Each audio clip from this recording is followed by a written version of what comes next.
अब खबरों में आगे बढ़ते हैं। एक ब्रेकिंग न्यूज इस वक्त मिल रही है। संभल में अवैध ईदगाह पर कार्रवाई की जानकारी है। अवैध ईदगाह पर बुलडोजर वाली कार्रवाई की जा रही है।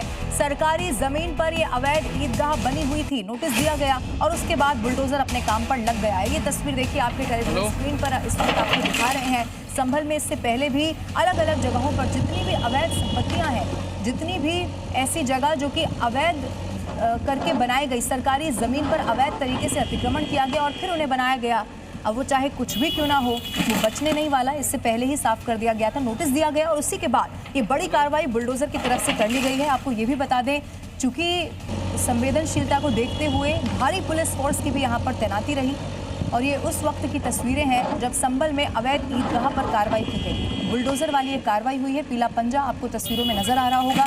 दरअसल ये सरकारी जमीन थी जिस पर इस ईदगाह को बना दिया गया था। अब फिर से इस तस्वीर को आप देखिए, कुछ सेकंड और आप देखेंगे बुलडोजर ने इस पूरी ईदगाह को यहाँ ध्वस्त कर दिया। एक संदेश और भी है इससे कि चाहे कहीं पर भी अवैध कब्जा क्यों ना हो और कुछ भी क्यों ना बनाया हुआ वो बचने नहीं वाला।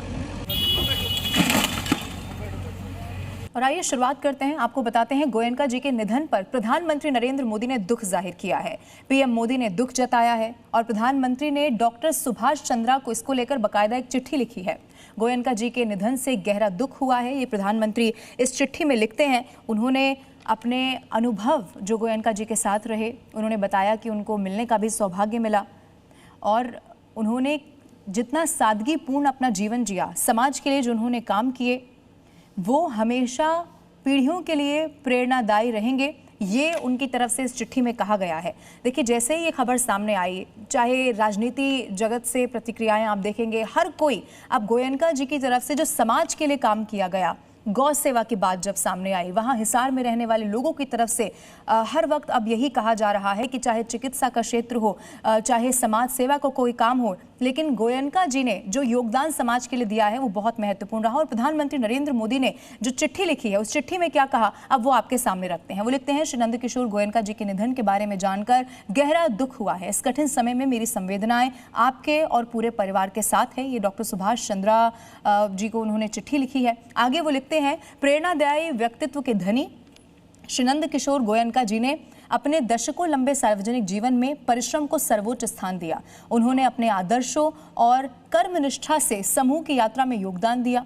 उन्होंने न केवल व्यावसायिक परंपराओं को आगे बढ़ाया, समृद्ध किया, बल्कि प्रधानमंत्री आगे लिखते हैं कि समाज के प्रति अपने दायित्वों का भी पूरी निष्ठा से उन्होंने निर्वहन किया है। राष्ट्रीय स्वयंसेवक संघ की सेवा, संगठन और राष्ट्र प्रथम की भावना में से प्रेरित उनका जीवन सादगी और लोक कल्याण की भावना का एक बड़ा उदाहरण रहा है।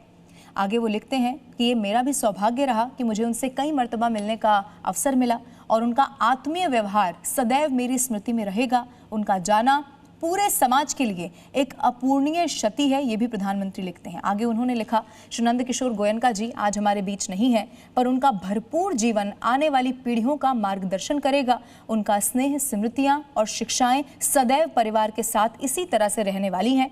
ये प्रधानमंत्री नरेंद्र मोदी की तरफ से एक चिट्ठी बकायदा लिखी गई जिसमें वो दुख जाहिर कर रहे हैं और वो आगे आखिर में लिखते हैं, ईश्वर से प्रार्थना है कि वे आपके परिवार और शुभ चिंतकों को ये दुख सहन करने की शक्ति और धैर्य प्रदान करें। ओम शांति।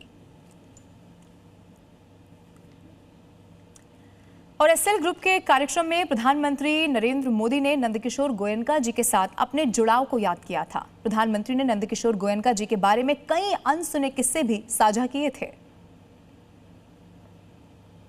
मैं इस परिवार से बहुत सालों से जुड़ा हुआ हूं। नंदकिशोर जी के आग्रह पर रोटी खाने उनके घर चले जाना सालों पहले, तब से मेरा नाता इस परिवार से रहा है। मैंने नंदकिशोर जी को बहुत निकट से देखा है। अमरोहा में अग्रसेन संस्थान के लिए किस प्रकार से वो जुटे रहते थे। वहाँ अस्पताल बनाना हो, मेडिकल कॉलेज बनाना हो, वहाँ शिक्षा की व्यवस्थाएं करना हो,